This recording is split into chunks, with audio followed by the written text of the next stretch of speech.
What about these products that say they have a concentration of an SPF, whether it's a 30 or a 50, and you can add that to your moisturiser, and that turns your moisturiser in the face, and that turns your moisturiser. I couldn't even finish the question. Come on. That turns your moisturiser into an SPF 50 equivalent. Okay. Hi everyone, welcome back to my channel. It's already descending into chaos. This is Dr. Marko Lens, and this is quite fitting. This is probably going to be the last video we ever film in this office with this background. So you're kind of, you know... Time to change it. Time to change. We need more space. But also, I wanted to get you on camera again because it's been 4 years since we filmed the SPF videos. 4 years. Time is flying. Ridiculous, too fast. So I asked my Skincare Freaks Facebook group, their choice of name, I'm not being rude, but they are, for questions, and boy, did we get questions. So originally we were going to just touch on like an update of SPF, but we have already been inundated with everything else. So why don't we start, because I'm not even sure if we covered it last time, why don't you, it's like being on the news, tell us a bit about yourself, Dr. Lens, what you actually do, what's your day-to-day. You're not just what I would call a Botox doctor clinic. What is your sort of background? Where did you study? Are you available? Yeah, I'm a plastic and reconstructive surgeon, and my main field of interest is actually skin cancer and moles. So I pass a lot of time looking at the moles and looking at different types of skin cancer, from melanoma to non-melanoma skin cancers. And I work in Wimpole Street in London, and at the same time I'm doing some aesthetic work as well, and I tend to concentrate usually on eyelid surgeries and maybe some sort of other forms of non-surgical facial rejuvenation. Mm-hmm. So I have a vague recollection of your sort of educational history, and I know you studied and did like a master's at Harvard. Yes. And PhD Oxford? Yes. But in what field? It wasn't like art, was it? No, it was in the field of skin cancer. Okay. So both my theses were in the field of skin cancer, in melanoma. Yeah, I mean, I have been in situations with you where you're talking to someone and your eyes will totally dislodge from looking at them, and you'll go, "How long have you had these, sir?" And then the whole conversation will be about the person going, "Oh, well, it started growing probably." You'll be like, "This needs to come off." You know, it was very funny. You're right. It's a professional defect. You know, I was like, last week I was on a holiday and I was very angry with my neighbors because they were doing some work without any authorization in Italy. And funny enough, you know, there was a gentleman who came who was supposed to look at the property and the works that they are doing. And I was literally screaming and shouting because I was so angry of the work that they were doing. And then in the middle of a conversation, I noticed that he had something on his face. And I was like, "This is a basal cell carcinoma. You need to remove it." I was like, and I just, at that point, I realized that I was really too. And he was like, "Oh my God, you know, what should I do?" I said, "No, don't worry, nothing." No, you've got cancer, but don't worry. And stop your work! But unfortunately, you know, this is the reality. We don't know that, you know, nowadays, after the age of 60, almost 1 in 5 is having some sort of skin cancer. Mm. So it's like skin cancer is a very common thing nowadays. Mm. And unfortunately, you know, many people don't go to dermatologists. Many people don't go to check their moles. Yeah. And you should do that. Because simply, you know, something that looks to you like a normal, it's not normal. Mm. And I think we need, particularly in this country, I think we need to work more on prevention campaigns, you know, how we can, for the early diagnosis of melanoma and other and to stop being so British about it and saying either putting it off or saying, "Oh, it'll be nothing." You know, in America, they're much more, you know, they generally have a dermatologist. Well, in America, everyone has my derm. My derm, oh my God. Okay, so that's your sort of main, I don't know how to call it, your main sort of sphere of work. Yes. An average day for you is surgery and clients in a clinic. or do you just do a surgical day and then chill? I usually, depending, you know, sometimes I have a surgical day, sometimes I mix a little bit of clinic and surgery, and depending, really, you know. And then you have a brand. Yes, I do. Called ZELENS. That will be no surprise to anyone who watches me, which I've used for, I don't know, how many years? Well, how many years? Well, 6, 7 years, something like that. Which is, what I love is that, and I still haven't written it, I keep saying I'm going to do this cheat sheet on doctor brands, because what I always get, which is totally acceptable, is, well, what do you know? You're not a doctor. And I say, I totally get your point, but you'll be hard-pressed to find 2 doctors that agree on the same thing. So I was thinking of all the doctor brands that are out there, and I'm just literally just going to do a comparison. Emotionless from me, just to sort of say, here's what this doctor believes and here's what this doctor believes, just to sort of put it out there that actually there's just a wealth in change of opinion. You know, some people have acid, some people don't. You don't like glycolic, Dr. Dennis Gross only uses glycolic. You know, so there's that whole, even doctors have their own, I won't say issues, but differing opinions. But what I would say you probably mostly all agree on is SPF, yes? I would say so. Yeah. So most of the questions... At least dermatologists and plastic surgeons of course would agree. Of course. So if you are advising someone who is, let's start from the youngest. So you've got a small baby. What SPF would you use on your baby girl? Mine, of course. I'm joking. Yes. Yeah. Well, you know... and I think, sorry to interrupt, but I think the main question is between chemical or physical. And why? You know, I don't think, you know, people tend to like to do this to distinguish mineral from chemical or physical from chemical sunscreens. I think the question is, first of all, do we understand what it means? Mm-hmm. What is the sunscreen?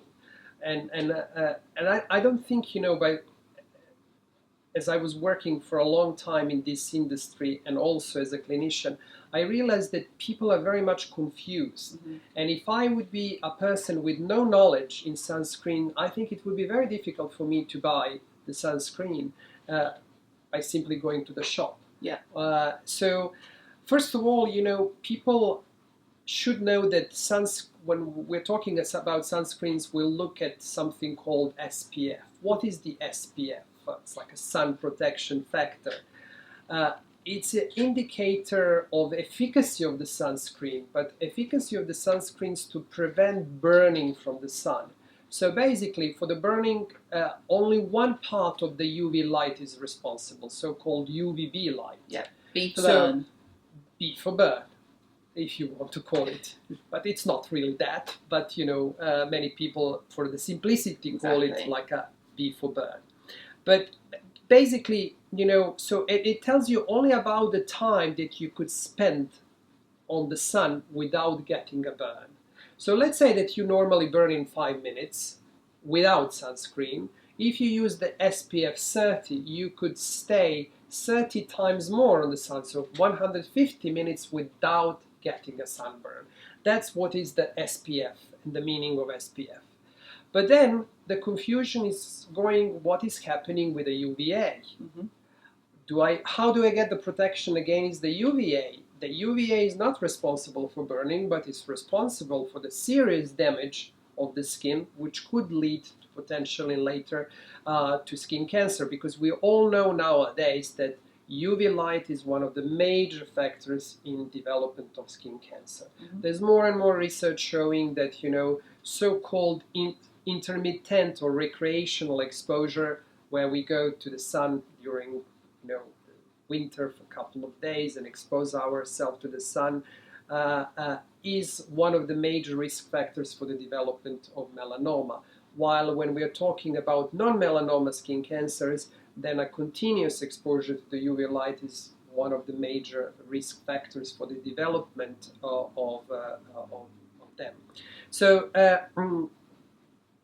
about the UVA, there's a rule that you should, a regulation that you should be actually writing on the box and on the packaging if the sunscreen is a broad spectrum. So you probably saw many of the sunscreens where it's written UVB plus UVA, and there is like a a circle around the UVA. That's the European regulation that says that if you have broad spectrum, you should clearly put it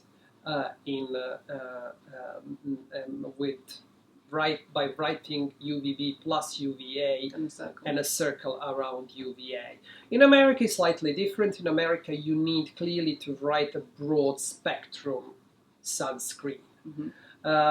But the test for that is, and you need to do the testing. So you need to do so-called critical wavelengths test, where you test the sunscreen over the entire UV spectrum. So, and after that, you know, if you pass this test, you could you could have a claim of a broad spectrum sunscreen.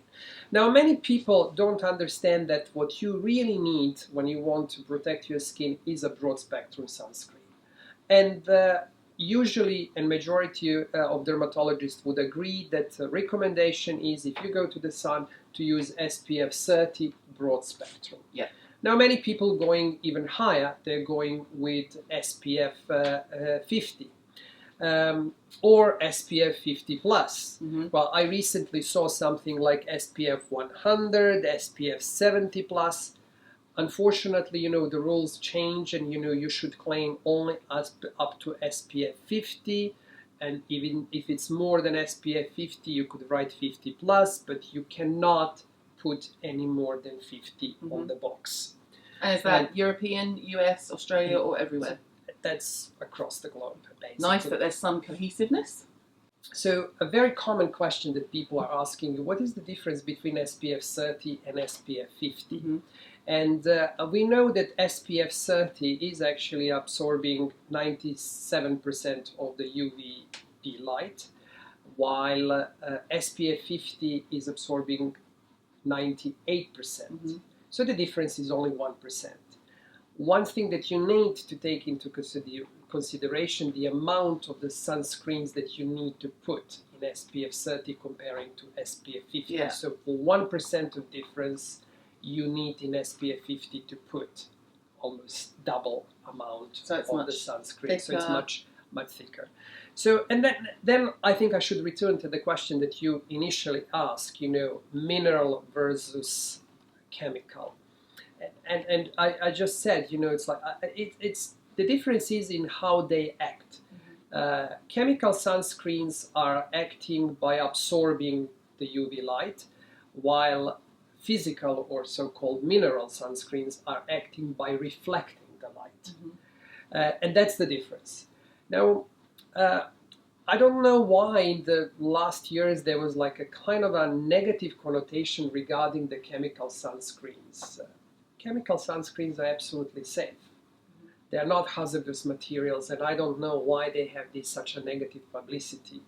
And frankly speaking, you know, it's like I wouldn't look at that way, you know, whether it's minerals or chemical. I would just look, you know, whether it has a sufficient SPF, whether it's a broad spectrum, and whether I like it or not like it. Yeah, that's key. And because, you know, very often you have people who are not compliant in application of the sunscreens, because basically you apply the sunscreen and you see that it's very thick, it causes the perspiration of the skin, you don't like it, you don't reapply it.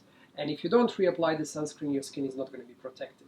So this is extremely important. The other thing is very important, not this kind of a perception, but also the smell of the sunscreen. So many factors that you should look at when purchasing the sunscreen.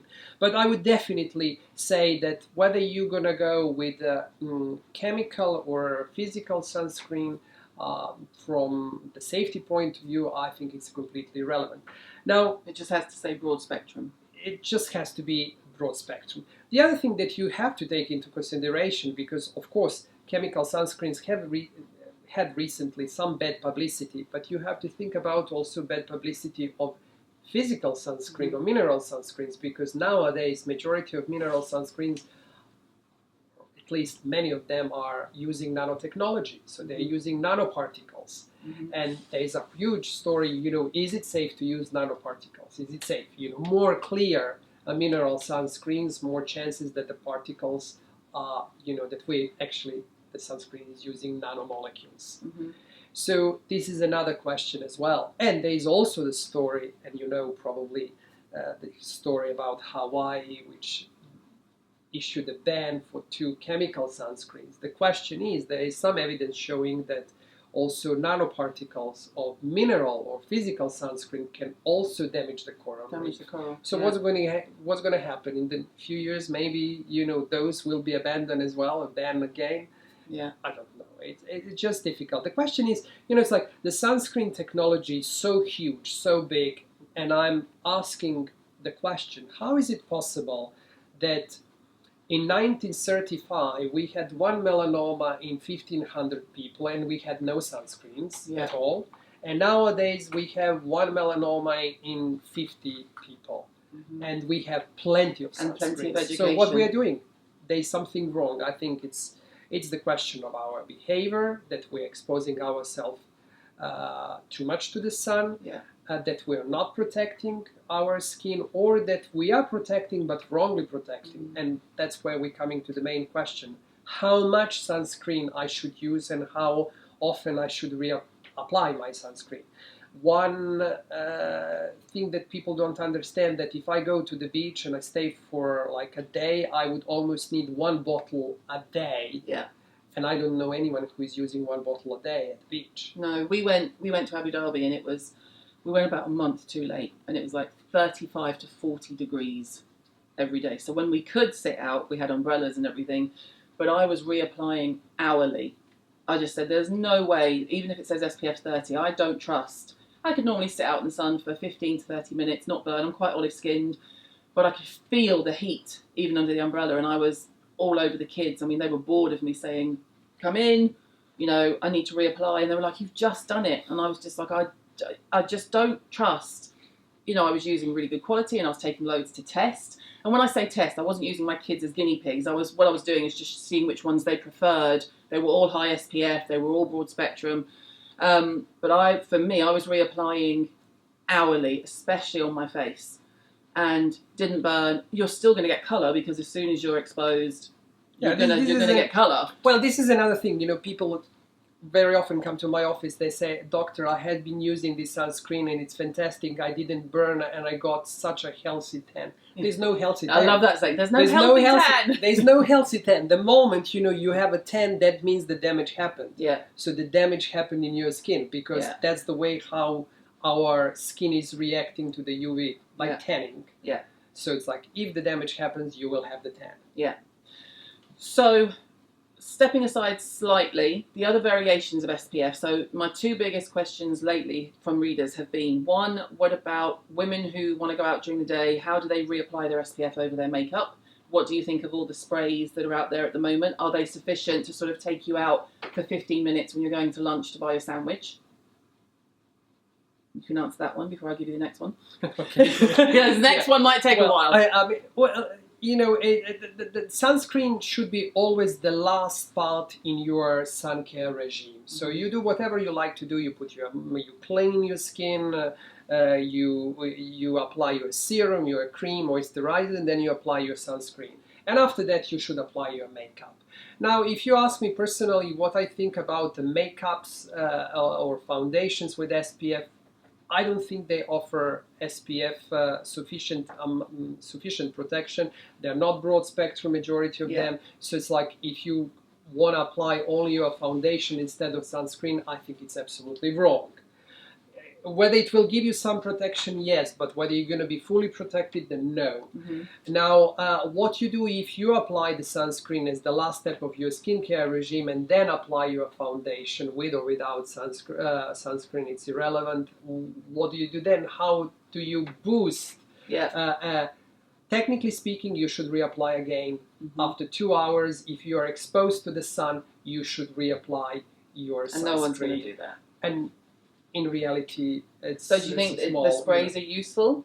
Are they helpful in at least sort of giving an extra veil of protection? Well, they give some protection, but they can certainly not keep the claim, because, you know, maybe it's important for your readers and followers to know that SPF testing is a very particular testing. So basically, when you do the test, you use certain amount of sunscreen that you put on one limited area of the skin, and that amount is quite a large amount. Yeah. And in theory, we never apply that amount on our skin. Yeah. And that's the reason why, although you apply the sunscreen, you never apply the amount of sunscreen that should replicate the results that originally, were achieved by testing the sunscreen. So it's like what we do in vivo, as I would say, is not what is happening when we actually testing the sunscreen. Do you think the information on the back should be clearer, because, or more doctored towards people's behaviour rather than, because it's all good and well, like the saying, you can lead a horse to water. If you were to say on the back of the packaging, if some companies were to say, if you should apply a teaspoon per arm or whatever it is, in terms of application, but I just know if you come back from a 2-week holiday and you've got sunscreen left over and you only took 2 bottles, you have not used enough sunscreen while you were away. We always come back with a lot of empties, which I keep and then put in an empties video. So my next question is, because everyone is always looking for a shortcut, and I don't think there is a shortcut in SPF. I mean, I was the same. 10 years ago, I would say, I get my SPF from my foundation because I'm not really out in the sun. I go to work, I might pop out for 10 minutes to get a sandwich, and then I'm back at my desk. So now my behaviour is different, just in terms of, well, you learn more, you know more. I am outdoors much more now than I was when I was sort of desk-bound, as it were. What about these products that say they have a concentration of an SPF, whether it's a 30 or a 50, and you can add that to your moisturiser, and that turns your moisturiser in the face, and that turns your moisturiser, I couldn't even finish the question. Come on. That turns your moisturiser into an SPF 50 equivalent. Nowadays, when we have a steep increase in incidence of cancer, skin cancer and melanoma particularly, giving an advice to consumer that couple of drops of the sunscreen will give you protection and is sufficient to protect your skin, it's absolutely insane. There you go. I mean, I have to say, and I don't want to scare anyone, melanoma is a horrible disease. Yeah. It's a horrible disease. Luckily nowadays we have a lot of treatment possibilities. It's like when I was starting doing, there was almost nothing, that was working for melanoma. So stage 4 melanoma patients were literally dying because it was, nowadays we have fantastic treatment options, but yet it's a terrible disease. Yeah. And knowing that one of the major factors causing melanoma is sun and exposure to the sun, well, why don't we protect our skin? And if we want to protect our skin, we should protect our skin properly and not with few drops. Yeah. You need really to apply the sunscreen a proper amount and reapply it every 2 hours if you stay at the sun. Yeah, it's irresponsible. I think it is irresponsible. But again, you're raising a question about the regulations. It's like the regulations in United States, sunscreens are regulated. They're drugs. Mm-hmm. So basically, they're like a drug facts, drug facts on the back on the packaging, and it's clearly written there what you should do and how it's used and so on and so forth. In Europe, we are more flexible. There are regulations. There are actually recommendations and certain regulations, but it's much more flexible. So it's like I don't know the people who are enforcing really to follow the regulations on the sunscreen in Europe. So and that gives the possibilities to see all kind of things in Europe. It's like you see, it's like, and sometimes I'm very angry because I have a child. It's like SPF 70, for the babies. Mm. I think it's gives you a false sense of security. Exactly, and I don't think it's fair. I don't think it's like I don't think it should be that way, and I think we should be more careful about that. So, how do you take care of your baby in the sun? What do you do when you're on the beach? Well, first of all, I think it's extremely important to say again that the best prevention again is the skin cancer is to avoid the sun. Yeah, and if you look at the studies, particular studies conducted on twins, you would see that the twins are having the same genetic material, and you will see that one twin, for example, was living in UK and never exposed herself to the sun. The other twin was living in Australia and exposed herself to the sun. And you see that although they have the same genetic material, they have completely different skins. You know, it's like and the UV damage that you could see in Australian twin is enormous. Why none in the UK twin? Which again showing that we need to change our behavior. So what does it mean? That means that if you go with a child to the sun, you should, or the beach, you should avoid the worst period when the sun exposure is the highest. So it's like basically you should avoid, and you should go to the beach before 10 o'clock and then stay away at least until 5 o'clock. Let them have a nap. Let them enjoy and play, and you know, and go at 5 o'clock again in the beach. And this is exactly what I was doing with my child. I was usually going after 5 o'clock. Yeah, and what about the and then I was and then of course there's like all these swimming costumes with the long sleeves, you know, with a hat, you know, with sunglasses that we could all put all those things to give this physical barrier and protect the skin from the sun.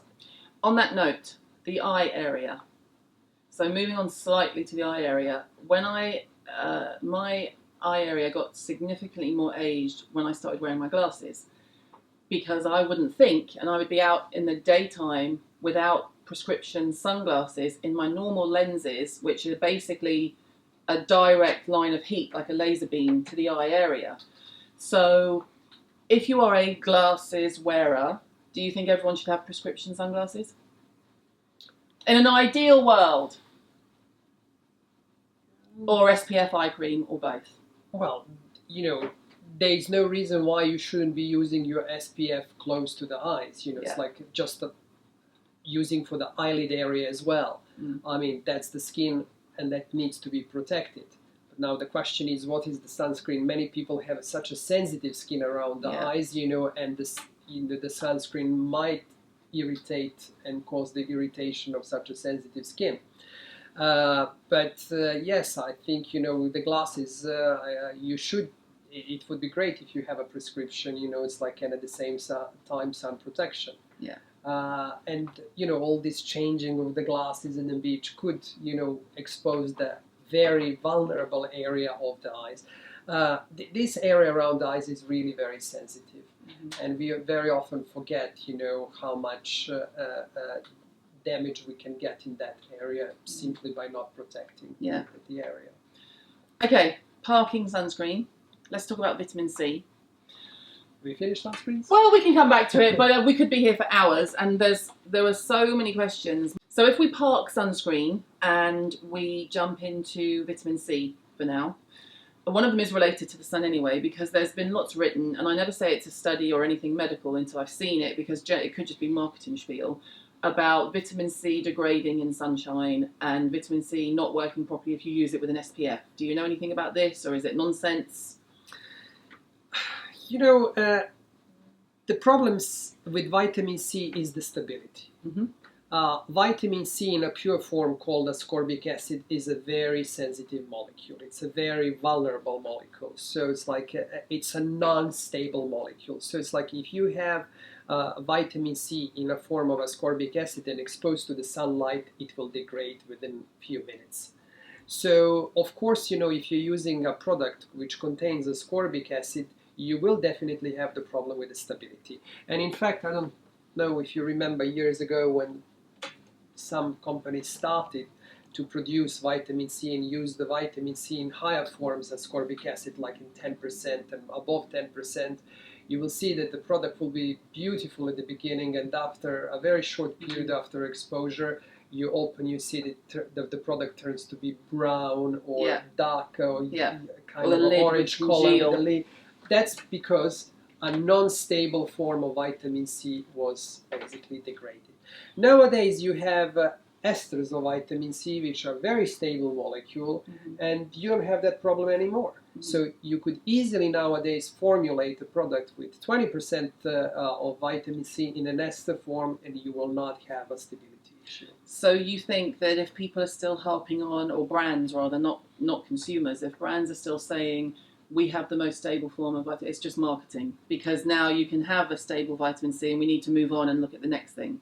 I don't know, you know, it's like we have this, we have that, you know, it's like these products are available to everyone. I don't know anyone who has invented a special form of vitamin C available only. You know, there are different types of vitamin C's, you know, and you know, they are widely available. So it's just the question how you mix them and what you make. But, you know, it's like I wouldn't make, you know, a big deal about it, you know. We had, talking about esters, we had a few specific questions about your three, A, C and D, and the best way to use them and for what ages and sort of who you would recommend each one to briefly.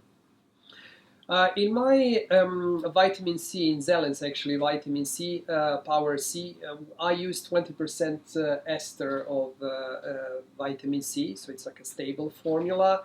And in Japan, this formula is considered quasi-drug. I usually tend to recommend this product for the people who want to boost the collagen production and who want the brightening effect. You know, you mentioned before, people like an easy skincare regime, and people don't like many layers. I found that these treatment drops are very easy because you could use a couple of drops and use before application of your serum or moisturizer, or simply mix with your serum and moisturizer. And they're very, I like to say, versatile in functions. It's like you could really kind of, you know, play with them and achieve. And it's not an SPF. So I was going to say, you can do that because it's not an SPF. Can have some efficacy, you know, rather than, you know, you don't need to use the same amount as you would need for the sunscreen.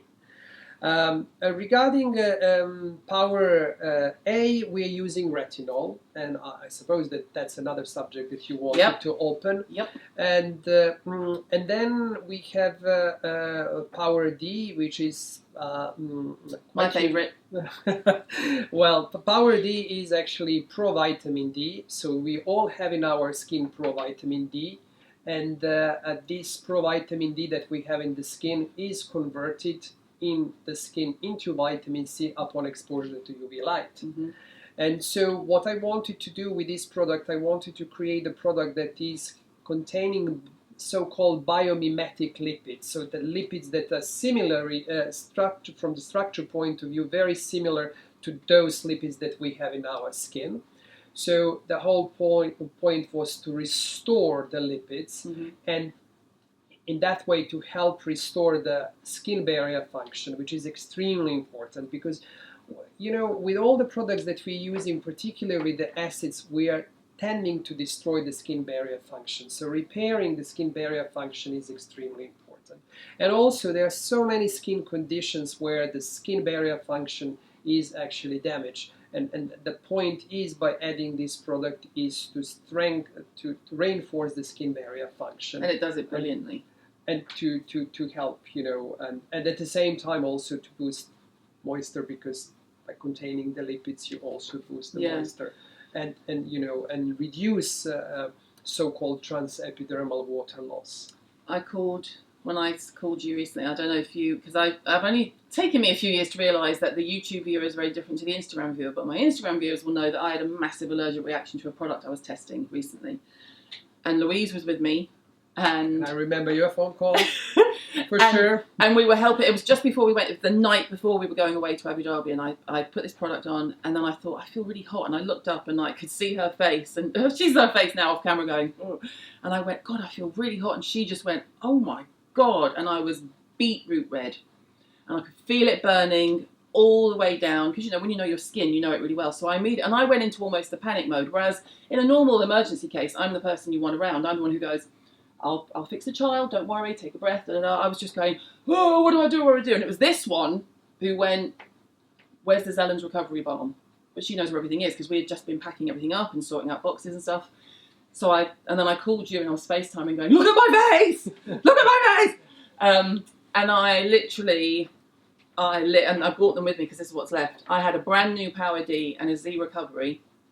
And I'll drop in the pictures because I took loads of pictures.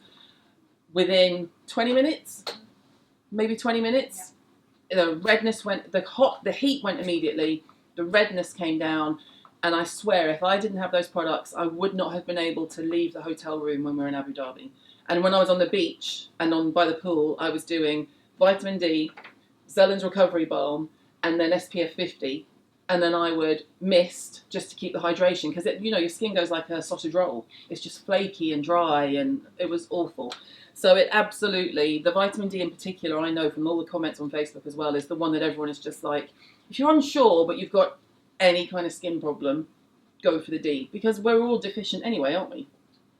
Yeah, I mean, Especially but it's like northern everybody's hemisphere. asking me, what is your favorite product from the whole range? I mean, it's very difficult for me to say that, but one of them, these two products, I would say, it's like I could easily travel with them and always be on the safe side. Particularly Z Recovery, I like, because it's such a great product to use, whenever your skin needs some moisture, but at the same time, if you want, to calm the skin, to help repair the skin. It's a lovely texture as well, which is very yeah. Okay, that was a inadvertent ad for your product. You didn't know that was coming, but I don't mind. Let's do retinol. Let's do vitamin A, all the different forms, and maybe just cut it down to the briefest of the recent studies in the last year or two showing that actually the sort of, and I do think it's the American derm way, which is go hard or go home. When I spoke to derms in the States last year, they were saying they would want all of their clients to be on 1% every day. And I was like, I know my face would fall off, even at my age.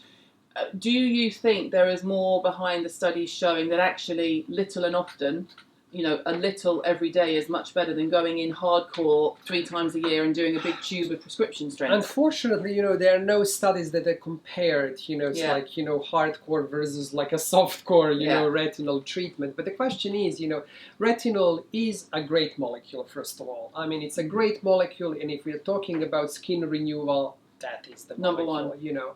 There's no question about that. The question is, how much you're going to use it and what is good for your skin. I think, we all have to know that, how retinol is working basically is by exfoliation. So basically it removes the dead cells and it speeds up, the whole renewal process. And whenever you do that, if you go too much and if you go too hard, you might damage your skin barrier function. And then as a result of that, you have all the problems that are associated with retinol. Irritation, dry skin, redness, peeling and all that effect. And many people, when you go on a prescription, for example, with any retinol within a high amount, they tend to come after a few days and complain because, oh my God, my skin is getting worse. My skin is red, my skin is irritated, I cannot. Now, in cosmetic products, you could use retinol in a pure form. You could use it like a simple pure form, or you could encapsulate. If you encapsulate, it's more gentle, but it's still pure. Or you could use retinol esters. Typically it's retinol palmitate, and put in a product.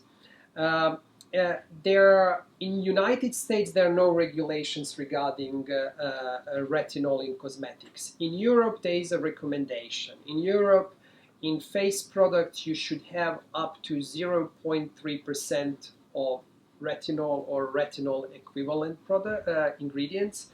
Or if you put in that in a body product, it should be in a maximum concentration of 0.05%. Now, majority of the consumers, unless it's heavily promoted, don't even know how much retinol you have in brands won't in always the product. Or very often you see the brand saying, it's 1% retinol. Now, is it possible to use 1%? I don't know, because probably European Medicinal Agency would say that 1% of retinol would be considered not a cosmetic but a drug. Prescription. But still, many companies are doing, because at the moment, there is only recommendation on this maximum concentrations. It's not a law. There is no enforcement on that issue. Okay. Not helpful. Acids. Talk to me about acid. So one of the other questions was, would you consider doing your PHA pads in any kind of travel size? I think they're already in a travel size because they're in a plastic tub and I just chuck them in my case and they don't have to go into the plastic bag in the airport. That was one of the questions. And why are they in a pad form and not a liquid form was another question. I think I know the answer, but I will let you answer. Well, the answer is just in easy, you know, it's like, you know, it's like we all, I have to say, you know, it's like, you know, sometimes, you know, it's when you design and formulate the product, you have to follow also market trends, you know. And at the time when I was formulating, then everyone was telling me, don't do that anymore as a liquid, you know, because it's not comfortable to travel. Do it as pads because they're easy, they're already soaked. You just use one pad, wipe all over, you know, the face, and you're done. Yeah. So that was the reason, you know, this practicality issue, you know. Now, whether I would do that in a liquid form so that the people can travel with that, that was an option that I was considering before. I don't know, maybe. Okay. It's an open, okay. It's a possibility. We'll abuse them, we'll get it, it's fine. Okay, so talk to me about why you don't like glycolic. Well, why I don't like a glycolic, I think I have a reputation of the doctor who yeah, you do. Like you are the doctor who doesn't like glycolic, but that's fine because there are other doctors who. I think glycolic. First of all, I don't want you to understand me wrongly because you know a glycolic acid is a great molecule. It's a great acid. It's an alpha hydroxy acid that, with a proven efficacy. But I think, in my opinion, it's just too harsh. It's too strong. Because majority of the people who are using a certain amount of glycolic acid have experienced some type of irritation. Yeah.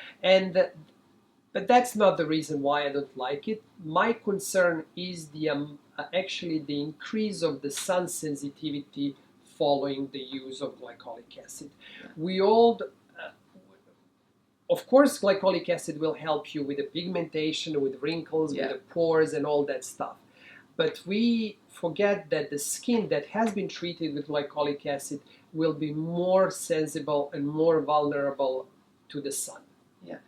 And that's where is my concern. Again, coming from the aspect of someone who is taking care of skin cancer. Yeah. And that's where is my worry. And there are other acids. Well, there are, you know, there is lactic acid, you know, the tartaric acid. There are so many other acids that are a part of alpha hydroxy acids that are actually less irritating for the skin, but also causing less vulnerability to the sun. So that, for example, lactic acid. But the other thing, you know, it's like it's not. There are two issues here. First, the amount of acids that you put in the formula, and second, why not informing consumers who are using those products that the products containing alpha hydroxy acid may increase the sensitivity of the skin to the sun, and therefore, while using the products containing alpha hydroxy acid, you should be wearing SPF every day and even 1 week after you stop using. Yeah. By doing that, you simply, you know, first of all, you limit your responsibility as a manufacturer. You know, it's like of any possible reaction that might happen. But also, it's important that consumers must know that their skin will be more sensitive to the sun if they're using any type of acid. But especially glycolic. Glycolic is causing more troubles than the others. The other thing is, as I mentioned, what is the right amount? What is the correct amount? Again, you know, people tend, if they're using a weak acids, they say, oh, this doesn't. I don't feel it. I don't feel it. You know, they need to have, you know, this sensation of almost, you know, being with a layer off. Yeah. Well, if you take the layer off your skin, you damage your skin barrier. Again, you know, it's like this is the problem. And very often when you go, particularly when you travel in certain areas in the United States, you will see this woman who were peeled and peeled and peeled and used so many, and their skin is so thin. Why? Because there was no time that the skin can recover. And the skin became very, very thin. A, because, you know, they were using so strong acids. B, they were exposing them to the sun and without sunscreen protection, and knowing that their skin is more sensitive to the sun because they were on an acid treatment. And you know, but again, you know, in Europe, There are recommendations again. There are no rules and regulations. There are recommendations. The recommendation should be that that the total amount of acid in a product that is used should be 10%, and that the pH should be above. There is discussion 3.5, 3.8, but quite, I would say, not very low pH. Now, there are also recommendations, that you shouldn't be using more than 4% of glycolic acid, in a formula, and not, more than. But again, these are only recommendations. They're only recommendations, so no one pays any attention, because the thinking is, oh, if there's more, it must be better. Yeah. When I did facials in New York is worse for me. I don't know about you, but it's where I see the thinnest skin. When I was doing facials in New York, it put me off doing glycolic peels in treatments because they were so abused. The skin was paper thin. You could see arteries. I know I used to say you can see veins underneath. So thin that I would be massaging thinking I was going to split the skin. It was almost like phyllo pastry. I know that sounds ridiculous, but it was so thin. And I don't think I've even done a glycolic since then. I like a nice mild lactic, just something to sort of give someone a boost rather than the 30% glycolic I could do. I just wouldn't do it. It's just too much. Well, I mean, over the counter to me is totally different, and that's why I don't stress as much when people ask me about what they're using, if they're using a 5 or a 10 or a 15. But it's when brands sort of say stronger is better, it's not always the case. I always say formula is king. Of course, and depending, it's not only the question of the amount that you use, but it's also the question of a pH. pH is extremely important when we are talking about the acids. And, higher the pH is going to be less irritating for the skin. Lower the pH, it's going to be more exfoliating, more aggressive for the skin, and more irritating for the skin. Yeah. Okay, and on that saying, formula is king, one of the other questions, well, I had quite a few, was how do you feel about the current situation where brands are releasing just a single formula product and then just sort of leaving it on the shelf almost like a pick and mix for customers to choose from? So instead of doing a serum that's, like your brightening serum has, how many ingredients? A lot. Yeah, exactly. But it's like one of your most, I would say, surely it's one of your most high-tech products. No? Well, they're all high-tech. Yeah, okay. Yes, of course. So they're all high-tech. But, to compare that and then to try and emulate that by someone buying their own off the shelf, number one, they're not going to be able to do it because the formula isn't going to be there. Number two, they're going to have to buy, 15 or 20 individual serums to mix to make one. And even then, there's no guarantee it will be effective. Do you see what I mean? So if someone's bringing out this vitamin C is 5%, here's an argan oil, here's a niacinamide at 5%, and here's a whatever. Where do you see that leading? Do you think that's where more brands are going to go down, or do you think it's been done and actually people are now reverting back and thinking, I just want the formula, I just want a decent formula that's already done for me? I think it's the question also of a brand philosophy. My philosophy, because when I formulate, I like to formulate in a complex way, as I would like to say. Skin aging is not a simple process. It's a very complex process, and I tend to say that if you really want to effectively fight the aging process, you need to include different ingredients that will shoot from different angles and involve different mechanisms involved in a complex process of skin aging. And therefore, whenever I formulate, I like to look at the ingredients that could do different functions and mix them together or boost the activity of certain ingredients. Typically is when you're talking about antioxidant, and I know that you're going to ask me about that one as well. But, and that's why I think, that the synergy of active ingredients in one formula is essential for the performance and the final efficacy of the finished product. But I understand also that very often, people are having, I want only vitamin C. It's like, I want vitamin C and I want vitamin C to be in 20%, and she would like to, maybe to use her regular regime, and then only add 20% or only add retinol or add any other, it's like a product that is containing a single molecule doing the job, and that was a trend. Of course, it's like if you use the vitamin C, you will get an efficacy from the vitamin C, but you will not get the efficacy of 15 other ingredients that you added in a formula. So it will be specific. With vitamin C, you will get your brightening and collagen boosting and an antioxidant function as well, but nothing else. So it just, the question, and will there be clinical trials to show that it's stable, to show that it's efficacious? Because the main concern, I don't think it started with the intention of it being a buffet that people can mix and choose from. It started from a budget point of view, because they're cheaper. It's much cheaper to just sort of produce, you could go into your lab and say, okay, break down my brightening serum into 25 ingredients and let's sell them all individually. But you're not going to get the brightening serum at the end of it. That's how I feel about it. I think the cost also associated with the formula is something, that, people, consumers don't know. There's a lot of things behind, It's not that you see glorious packaging, for example, and say, okay, we spend in a glorious packaging. But, many people in this industry are doing serious research. And it costs a lot of money, and if they want to do the research to show the efficacy of certain products, the safety of the certain products, you need to invest. And it's going to be the cost of that product. On the other hand, if you use really in a functional amount active ingredients and you start mixing active ingredients together, the formula cost is increasing. And you need to take into the consideration those things.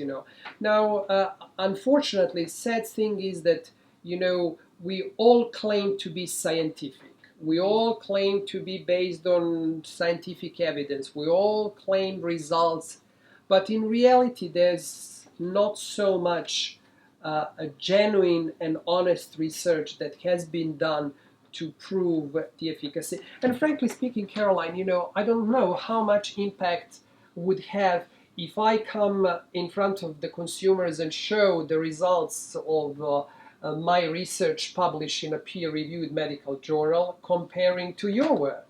Because probably, you will have more powerful if I say, I like that product, rather than me showing results published in International Journal of Dermatology. Who cares? Yeah. Consumer don't even understand the science there. People want the simplicity, and that's what I realized in the last year. They want the simple. And you were on the shop floor as well. Yeah. So you know how it works. When you go and do the training, for example, people who are selling the products need to be trained, but they want also a simple message because they need to convey to the consumer a very simple message. Tell me what it does, tell me how it does it. And more you go complicated, more you're going to confuse sales associates, but you also consume. Well, because consumers. it doesn't pass down the line, they don't care. And sometimes, serious research, and I feel sad, because you would like ideally to show all that research and everything and passion that you put inside, but you're restrained in a certain things. It's like, and it's not easy. I think as well from a science point of view. I know Sam Farmer is always. If you don't know about Sam, I'll link to him below. But he is always talking about. He gets frustrated at the lack of science on Twitter, and I'm always retweeting him because it's kind of like the skincare version. Ian Marlborough is a nutritionist who does. Nutribollocks Friday, so it's the worst claims he's seen in nutrition that week, and we vote on which is the worst. So it's like cancer detoxing kale drinks and all this kind of stuff, And Sam is always sort of saying from a cosmetic scientist point of view, he just goes crazy because he'll just see brands just verbiage, saying anything, and he'll just say this is not scientifically possible. But it's hard for him to be listened to because he's a cosmetic scientist. He doesn't have a massive platform, and he's reliant on, I suppose, people like me and other people in our industry and and journalists to put the message across that actually, Claire Coleman I call her Claire Clinical Trial Coleman because she's always saying, well, where's clinicals? She doesn't even want to talk to you. Where's clinicals? Now, I come from a point of view of I know what it's like from a brand perspective. Until you reach a certain point, you can't afford to do a clinical trial. How much is a clinical trial?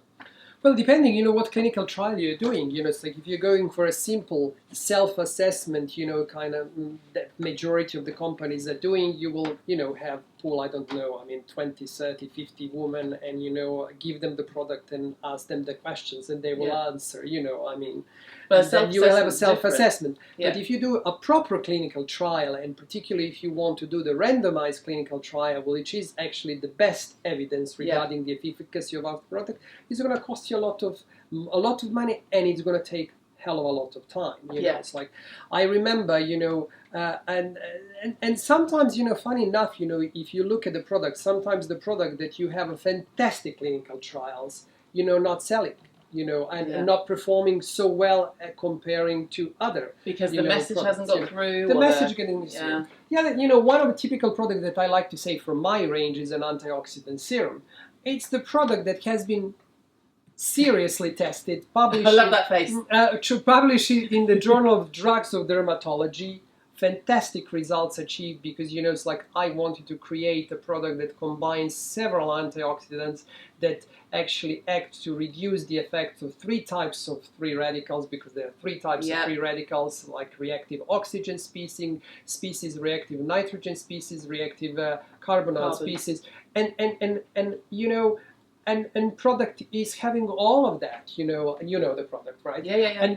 And yet, you know, it's one of the products that with fantastic clinical results, probably for the clients is not attractive, you know, because, you know, it's called antioxidant serum. Maybe I was told by someone from marketing, I should call it anti-pollution. But what's the difference? That's a trend. You know? That's a trend, you know. Call it armor. Change it to armor. But the fact is, I don't follow the trends. I follow the science. I follow it's like and produce the genuine research and doing the things. But sometimes it's hard. So sometimes you need this help from the marketing point, or, you know, giving to your product sexy names. Yeah, sexy name is always going to do the job. And sexy name will always do the job. But if you do the dry name, you know, they might be for the clients, unless you go with a clear message like, you know, I don't know, pure vitamin C 20%. Yeah. Then everyone knows what it is, you know. So maybe that's the way it's going. It's hard. It's really hard. I think as well it's usually the products with the sexy names that don't have the clinicals. But now my other point was going to be, I don't hold it against the brand if they haven't done a clinical trial, because there's plenty of proven ingredients. No. Some I do. I do if they're making outrageous claims. But if it's just a really good, nice skincare brand who has the best intentions, who can't afford to do clinical trials, but they're using ingredients that have been clinical trialed, then I'm more likely to go, okay, fair enough, especially if they're not saying this will help prevent cancer. You know, it's when you bring in big words like that that I think, oh, just be careful. So like I was saying, I don't hold a smaller brand responsible if they don't have a clinical, because I know how much it costs. I do hold bigger brands responsible if they don't have a clinical. So if you're part of a huge multinational corporation and you've only done a self-assessment, that's going to make me and people like a Claire Coleman and Nadine Baggett go, come on guys, you can afford it. Just do the clinical trial. Put your money where your mouth is. No? You know, don't worry about being polite. No, I'm not being polite. You know, it's you know, clinical trials are not easy. There's so many things that you need to take into consideration when doing the clinical trial. I mean, I remember when I was doing for my antioxidant serum the trial, I had to keep the woman under the same condition for 5 hours. It was not easy, you know, they were all closed in one room, you know, and you need, otherwise, if they were going in and out, they would change the exposure, and the free radical formation will be completely affected by these differences. So we had to keep. So that's one thing to consider. It's not so easy sometimes to do the really properly designed objective trial. But on the other hand, yes, of course, you know, it's like there's no reason why, if you, for example, start a trial, a simple trial where you want to look, for example, a rejuvenating effect, you know, and you could do many things. You don't need only self-assessment. You could do the ultrasound, look at the thickness of the skin before the application of the product, and then after 30 days, for example, or application, or after 60 days, or after 2 weeks, whenever you want, you know, whatever is your breaking point, you know. But again, you know, why I'm saying that's not also easy. Then if you're testing, for example, the night cream, then you need to give to every single lady the same day cream, and you need to make sure that they are having also the same skincare regime, and that also many other factors that you need to adjust in order to get the reliable results. and sometimes it's not very easy. Mm-hmm. So, as I said before, many people, many companies are just relying on the results that are achieved from a simple manufacture of ingredient he comes. Although these results tend to be difficult to be replicated in when you start mixing the ingredients. And typical is, antioxidants. You remember years ago, where they were like tested. There was this famous test used for testing antioxidant capacity of fruit and vegetables. Oh, the food one. What's it called? Yes, it's ORAC test. ORAC. I was going to say and that test, it's like was abandoned by in United States. Why? Because the results that were achieved in vitro were not replicable in biological systems. So basically, the result that you get by testing the product in a petri dish, in a dish, in a glass, could not be replicated in vivo, in humans, on the skin. And the same also for the fruit and vegetable. It's like it's not, and yet the companies were using that and claiming, oh my God, we are stronger than others, and it has gone going. And it's like, and then comparing. Well, I think it was ridiculous even that you're using a test that is not a right test to do, and then yet you're comparing your product with other products with a completely non-valid instrument for the efficacy of the product. Also, never a good idea to compare your product to other products. Just not a good marketing strategy from my point of view. Well, I agree, but it's like, again, the market is so saturated, so people are trying all kinds of ways. I always see it as desperation. I remember, once I was laughing, it's like, because there was a client who said, I'm using this product, they're lovely, they're 99% paraben free. And I start to laugh because, it's like, and I look at it, she didn't look even an ingredient list. And the ingredient list, there were like several types of parabens. Of course, she didn't know that that product, if it's claiming to be 99% free, paraben free, means that it contains 1% of paraben. But that's the maximum allowance of paraben in cosmetics. So technically speaking, is it paraben free? No, it's loaded with the parabens with a maximum amount. But is it 99% paraben free? Yes, it is. So it's all marketing. So, it's exactly, So let's finish up on a couple of things on trend-wise, because I know you don't follow trends, but I also saw a few things that I was like, I'm not entirely sure that's even viable in the EU. I've had one brought to the office, and one is sort of doing the rounds, talking about microbiome, and having contained... I love it when your eyebrows go when I haven't even finished what I'm saying. And containing like a skincare product, a cream or a spray that contains live bacteria. So they're not sort of saying pre and probiotics, they're saying it contains live bacteria. Now, to my mind, that's not allowed in the EU. Is that the case, or am I wrong? Well, you're in a gray zone, I would say. The problem is, you could bring any ingredient and use the different ingredients if they are not on the list of prohibited ingredients. So technically speaking, you could use bacteria, but the problem that I'm seeing, and I saw several products, the products are having ingredients that are not registered. So every single ingredient used in cosmetics should have a registered INCI name, which is INCI name, and I saw several products containing the ingredients that are not registered at all. So technically speaking, this product shouldn't be on the market. But it also raises a huge question of, is it safe to use bacteria on our face? And how do you preserve actually the product, the finished product, if you're using live bacteria? And I think we are really totally in a gray zone. And again, this is the question, how, where is your clinical efficacy? Where is your clinical efficacy? This is safe. It's like, for example, if not just if it works, is it safe? Well, is it safe? That's the whole question. It's like, probably, I'm sure that your consumers know that when you finish the formula, before you release, you need to test. You need to do the test, so-called challenge test. And that's the test where you're looking at bacteria and how actually you're looking at the efficacy of preservative system that you used. Is it growing mold? Is it growing gram-positive, gram-negative bacteria? Is it yeast, mold, fungi, all those things, And if you pass this test, that means that the product is well preserved and you could use it safely without the risk, that it will cause the growth of unhealthy and dangerous pathogenic bacteria and species on your skin.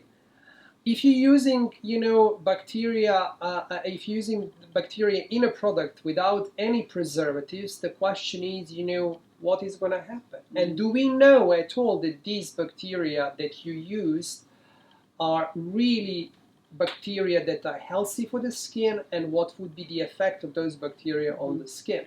So yes, I think it's a gray zone. And again, it's like microbiome will be a huge topic, and it's a huge topic, and I'm sure that it's like there are so many studies at the moment conducted and looking at different skin conditions and bacteria associated with those skin conditions. And I'm sure that tomorrow, the whole aim was that one day that everyone should have a product made based on its own flora on the skin, but I think we are still far. There's still so much to be. And funny enough, you have the products. That usually you wouldn't see these products released with live bacteria, but a big, like you mentioned, the big company. Why? The big company will never do that. That'll take years. But because they would do the studies for something like that, the safety first. The safety first. Yeah. Instead of that, you're finding people who have no experience at all, who are launching, and suddenly they all claim to be skin experts. Yeah. That's the easy definition of someone who is launching a product. I am a skin expert. Good. I never heard, what credentials do you have in order to claim to be a skin expert? Or do you have a lab behind you? At least talk about the science behind it, rather than this is sort of the latest trend and I think we might be able to put this in a jar and sell it, literally. There's a reason people like Lauder, they don't even have a retinol yet. Lauder don't make a retinol. Estee Lauder. Well, I understand why not, because there are plenty of us making retinol, so it's like the market is saturated, there's no space for Lauder to make it. No, to be quite honest with you, you mentioned Lauder, and I have to pay big respect for the Lauder group, because they are doing a lot of research, they're serious researchers, I know a couple of researchers from their group, they're producing a very solid research. And I wish there are more companies like Lauder's who are doing something that, and above all, you will never see the Lauder's product that is not tested for the safety. And I think that's what we have at the moment. Why I see the problem, as a clinician, that you have a lot of look, you had a couple of weeks this reaction to the product, it's legitimate, any product can cause, but now, if you were coming to my office, and saying, Marko, I had this reaction, and you're a beauty junkie because you're using so many products, how would I know what it was? You might be allergic to one ingredient, you might be, it's like, it's so hard, and that's the reason why the labeling should be correct. And you go into the stores and you found that the labeling is not correct. You will be astonished if you go to the store and see that, on the shelves, we have plenty of products that are not containing correct labeling. Not compliant. And not compliant with the EU regulations. You have many products also that are sold in the US without being registered in the EU. And yet they're on the shelves. So ways do we care? Again, why I'm concerned is not about the efficacy of those products. It's about the safety of those products to be sold, to the consumers. And again, it's like, a typical example, I think the boom in the last few years that we saw was the boom of these, different oils. There was really fashion on oils. And like, oils are not difficult to formulate. And why the people like oils? Because they usually are associated with a beautiful smell. And a beautiful smell is coming from essential oils. And, and majority of these products are saying that they don't contain synthetic fragrances. As if that's But they're containing natural essential oils, and the natural essential oils are the most famous for allergens, because essential oils contains a lot of allergens, and majority of the reactions are happening actually because of allergens that are contained in essential oils. I think that's what my reaction was. And that was most likely, your reaction to one of the allergens from the essential oil. Yeah. So again, it's like that's the reason why I always suggest to the clients, before you start using particularly an oil which contains essential oils, test it first. Do the small patch test on your skin. Use a small amount, on a forearm here. Put a small amount, repeat a couple of times, and if you see no reaction, maybe then move it start, to here. Moving to the face. But because many people are reacting. Yeah. Anything coming up for ZELENS? Anything new that you're going to be making? Anything you would like to share with me exclusively while I have you? Well, we're working on many products at the moment. It's quite busy, and I am doing a couple of new products in the main line. I'm preparing also a couple of new lines. I'm planning to extend the sun care line, so... How do you decide what to make? Do you go by latest scientific research that you've seen about ingredients and then think, oh, that could make a good XYZ? Or do you think people want a cream for such and such, so you start by the consumer or by the science? Or a bit of both? Well, I certainly look at the science, I look at the scientific findings, that they are extremely important, like a starting point. And then, I don't know, it's a bit of things that I would like to mix and, and do all my little trials and, test the things and I go. It's interesting, I have no budget when I'm doing that. In a way, it's like I don't know what will be the end price of the product, of the formulation, because I think it won't be cheap. It wouldn't be, but what I mean, I always do the developments, and when I'm happy, I finish, and at that point, I look what is the price. Yeah, which is how it should be. Because I don't want to limit my creativity or anything, by looking, oh my God, I cannot use 1% of that because that ingredient is too expensive. I should use 0.1. But if I look that the company selling that ingredient did all clinicals on 1%, why should I put it just for marketing at 0.1? So I'm not doing that. So it's like, it's fun. I think, working in a laboratory is a great fun.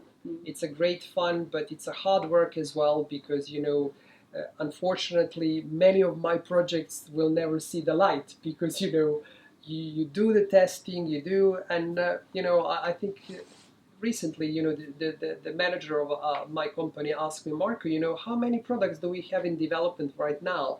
And I was silent, and the chemist working with me said 49. It's like, and said, of course, but and then your team goes, 49 are finished, and we never launch, But that's the reality again, it's just you release it when it's right. You release it when it's right, and and again, with a company like mine, you should release only a few products a year. You can't do that. Bombard the people, and the market is really bombarded. Honestly speaking, if I was a consumer, I wouldn't know what to do. I wouldn't know what to do. Particularly, again, going to the sunscreens, were my favorite topic. I would be totally confused as a client. I don't know what I would buy and how I would choose. And we didn't even touch the topic of phototoxicity and degradation of or stability of the sunscreen once exposed to the sun. Yeah. So, and you're buying the product, that is apparently broad spectrum. It's apparently, SPF 30 or 50. And you're putting your thing, believing, it's great, and actually you don't know that this is causing more damage than... How would they know? There are no rules that the people will know. So, would you trust a reliable, well-known skincare brand? Or would I would definitely trust reliable, well-known skincare brand, that for sure hit all these studies that are not compliant, that are not, I mean, compulsory in Europe or in United States. There are only 2 tests that are compulsory. You need to test, SPF, and you need for the broad spectrum claim to do that. But again, majority of there are so many other tests that you need to do in order. So yes, I would trust probably a big brand. Yeah. A big company. But also there's always marketing spiel, because the whole thing about the 5 stars, the 5-star rating. You're touching another point, So, but I know that's marketing. Doesn't mean anything in the States, doesn't mean anything here unless it says broad spectrum or has the UVA in the circle. So it's almost like that it's done to sort of make people think, oh, that's got 5 stars. It's not a TripAdvisor rating, Yeah, well, of course, if the people see the 5 stars, they think, that's the maximum efficacy, and it gives the credibility. But I agree, from the scientific point of view, 5 stars mean nothing. I'm going to leave it there because we should have more tea and we could be here for 4 hours. I suspect there will be a ton of questions underneath. I don't expect you to answer them. So what I will do is answer the ones I can answer because I know you and your brain. We've been friends a long time. And anything that comes through that's too, I'll just WhatsApp you and be like, dude, what is this? There's a woman in our Facebook group who sent us a picture of her poor husband who has a bad skin. I'm going to show him now, like I promised, not on camera because that's not fair. So thank you for your time. Thank you, Caroline. I know you are extremely busy. I'm glad you're not operating and things today. Any nice plans for the rest of the day? It's very sunny here in London. Well, actually, I'm looking forward to have some break. Again. A small holiday. Oh, nice. Can I come? Of course, always. Go on. Thank you, as always. Thank you for watching. Leave all your questions below. I'm going to time link everything we've spoken about, because if someone just wants to know about vitamin C, they don't want to sit through half an hour of SPF. So I will link all that below. Thanks, everyone. Bye. Thank you.